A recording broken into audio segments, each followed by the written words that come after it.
आनंद दुबे को लाइए। चैनल पर ऐलान कर रहे हैं आनंद कि दुबे, पार्टी अन्य आपकी दलों बारी के है। सांसदों को तोड़ रही है। आनंद दुबे, अजय आलोक कह रहे हैं 303 तक उनका समर्थन पहुंचने वाला है, यानी जो कुछ अदर्स की तरफ वो इशारा कर रहे हैं या क्या इशारा कर रहे हैं अभी पूछता हूं दोबारा उनसे, लेकिन 303 इस तरह से तो बीजेपी और या सरकार बनाने की आपकी जो उम्मीद थी वो तो धराशायी हो जाएगी। आनंद दुबे, मानक भाई नमस्ते। आप अगर किसी व्यक्ति के दुखती नस पर हाथ रखेंगे तो तिलमिला उठेगा, बौखला जाएगा। यही आज हो रहा है।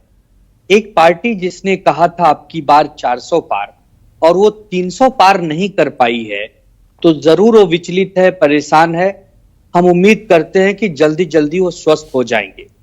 रही बात एकनाथ शिंदे जी की, एकनाथ शिंदे जी की पार्टी ज्ञान दे रही है भारतीय जनता पार्टी, जो उन्हीं के सहारे कुर्सी पर बैठे हैं। अरे अगर बड़े सरकार नाराज हो गए ना तो कुर्सी खींच लेंगे, थड़फड़ा के गिर पड़ोगे भैया। इसके लिए मोदी जी पर कुछ बोलने से पहले एक नहीं 100 बार सोचा करो। ये लोग पार्टी नहीं तोड़ते हैं, नस तो नाबूद कर देते हैं। ये तो हमारी शिवसेना है जो इनका सामना कर रही है, टिके हुई है। इस विकट परिस्थिति में भी हमने 9 सीट लाई, नया सिंबल, नया नाम, कैसे कैसे हमने जीता ये हम जानते हैं। देखिए मानक भाई, विषय ऐसा है कि भारतीय जनता पार्टी को इस बार देश ने हराया है। खास करके अति पिछड़ा, आदिवासी समाज, अल्पसंख्यक समाज, सभी ने मिलकर इनको हराया। और महाराष्ट्र में तो मराठा समाज ने भी इन्हें हराया है। मनोज जरांगे पाटिल पिछले 5 दिनों से पुनः अनशन पर बैठे हैं। उनकी तबीयत बिगड़ते जा रही है। कोई सरकार की तरफ से उनसे बातचीत नहीं कर रहा, कोई उनकी सुध नहीं ले रहा। वो मांग क्या रहे हैं? वो मांग रहे हैं कि जो अध्यादेश आपने लाया है उसको जमीन पर लागू कर दो। लेकिन सरकार दूसरे ही कामों में व्यस्त है। आरएसएस की मुखपत्र कही जाने वाली एक मशहूर ऑर्गेनाइजर पत्रिका वो लिख रही है कि भारतीय जनता पार्टी का अहंकार उसको ले डूबा। दल बदलू नेताओं को टिकट देना भारी पड़ गया, सेल्फी लेना भारी पड़ गया, आरएसएस को दरकिनार करना भारी पड़ गया। ये बहुत सारे विषय हैं। जेपी नड्डा ने एन चुनाव के समय कह दिया कि अब आरएसएस की हमें उतनी आवश्यकता नहीं है जितनी पहले पड़ती थी। ये भी एक बहुत बड़ा संकट रहा है, क्योंकि आरएसएस को बैकबोन कहा जाता है बीजेपी का।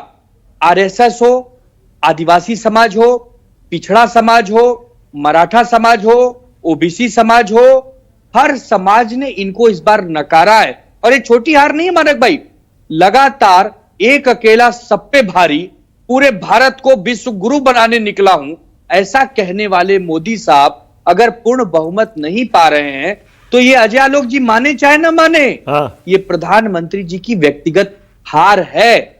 ठीक है, सरकार में आप आ गए, अजय आलोक जवाब दे रहे हैं, तोड़ की राजनीति में आप माहिर आ रहा हूं कृष्णा जी, आपने सत्ता अजय आलोक बोलिए, अजय बोलिए। लेकिन ये जीत से आप खुश नहीं हैं, आप परेशान हैं। आनंद जी जानते हैं एक चीज होती है, उसको कहते हैं आत्मसम्मान।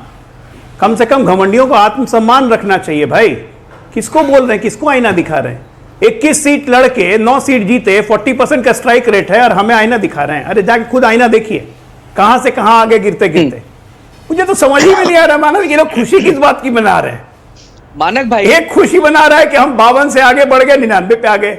दूसरा खुशी मना रहा है कि 5 से बढ़ के 37 पे आ गए। तीसरा खुशी मना रहा है कि हम 9 सीट जीत गए।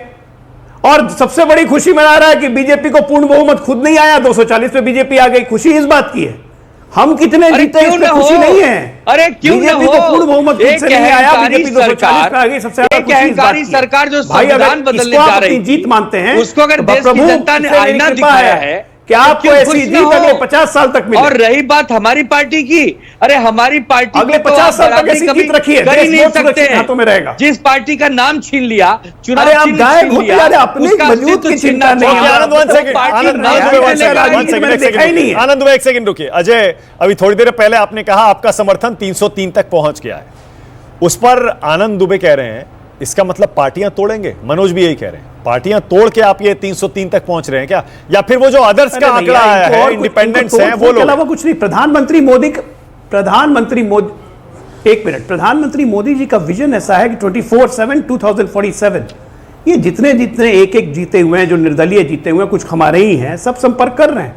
मैं तो कह रहा हूं ना कि ये तो एक्चुअल नंबर क्या होगा ये तो जिस दिन हम लोग बहुमत साबित करेंगे, फ्लोर टेस्ट होगा, आप देखिएगा कि हमारे पक्ष में कितने वोट आते हैं। हाथ कंगन को आरसी क्या?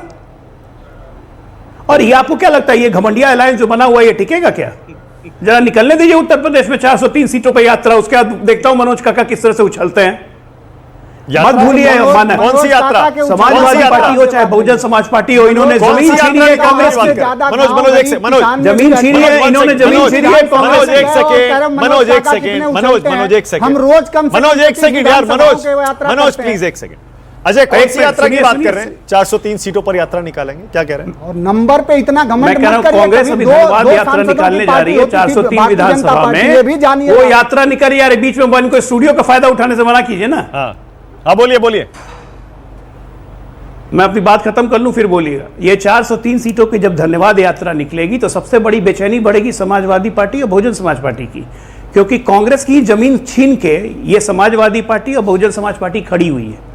आज वो जमीन इन्होंने लौटाया है अपने एग्जिस्टेंस बचाने के लिए, अपना अस्तित्व बचाने के लिए सारी पार्टियां एक साथ आई थी। 3 साल अभी चुनाव है नहीं उत्तर प्रदेश में, अब अपने आप को खड़ा करना है। जब खड़ा करना है तो कांग्रेस को नहीं खड़ा ये होने देंगे, ना समाजवादी पार्टी को कांग्रेस खड़ा होने देगी। क्या चिंता हो 2027 में चुनाव है, मैं वही तो कह रहा हूँ। यात्रा निकलने दीजिए, यात्रा जैसी निकलेगी तो ये डर बैठेगा कि वापस ले रही है और वहीं भागेंगे, वहीं बंटाधार हो जाएगा। लोग कौन किसका अस्तित्व बचा रहा है, कौन किसका बना रहा है, आपको अपने आंकड़ों पर इतना ही घमंड है तो आप नहीं जानते होंगे। आपके पार्टी के शीर्ष नेता जब वाजपेयी जी सर्वप्रथम समाजवादियों की सरकार में मंत्री बने थे 1977 में, आपको आंकड़े भी ठीक से नहीं आते। और कभी दो सांसदों की पार्टी होती थी भारतीय जनता वो समाजवादियों की सरकार नहीं थी, वो जनता दल की सरकार थी, जनता पार्टी की सरकार थी, समाजवादियों की सरकार नहीं थी। वो इतना भी जब नहीं पता, थोड़ा सा इतिहास अच्छा से पढ़िए, और थोड़ा सा इतिहास अच्छा से पढ़िए। जनसंघ मंच कर गया था जनता दल कांग्रेस को हराने के लिए, और आज उसी कांग्रेस की गोद में बैठ के ताली बजा रहे हैं। इतिहास का अध्ययन अच्छे से किया कीजिए मनोज जी, 96 में और 99 इतिहास का अध्ययन अच्छे से मनोज जी। हो सकता है कि नरेंद्र मोदी अधूरा इतिहास नहीं बताना चाहिए आपको यार। इतना जनसंघ का मर्जर हुआ था, जनता पार्टी बनी थी जिसकी सरकार बनी थी, अमराजी रसाई थे, मैं तो समाजवादी नहीं थे उसमें, मानता था महासतही। समाजवादियों ने उस सरकार को तोड़ा था, सच्चाई ये है। आप 3 विधान समाजवादियों ने उस सरकार को तोड़ा था, चौधरी चरण सिंह। ऋतु चौधरी को लाइए आप पहले विधानसभा में नहीं, कांग्रेस प्रवक्ता ऋतु मैं जान चौधरी। गया आपकी संकीर्णता का कारण क्या है। ऋतु, आप एक कमरे में बैठ के जब व्याख्या करेंगे तो संकीर्ण ही रहोगे, कभी व्यापक नहीं हो कांग्रेस का पाओगे। समय है। संकीर्णता तो आपकी मुझे दिख रही है। अरे अजय, संकीर्णता तो आपकी मुझे दिखती है जब आप व्यक्तिगत होने लगते हो। ओके ऋतु, दरबारी कितने बड़े आप हो अखिलेश के, मैं बताऊं क्या? सिर्फ ऋतु को लाइए, ऋतु चौधरी।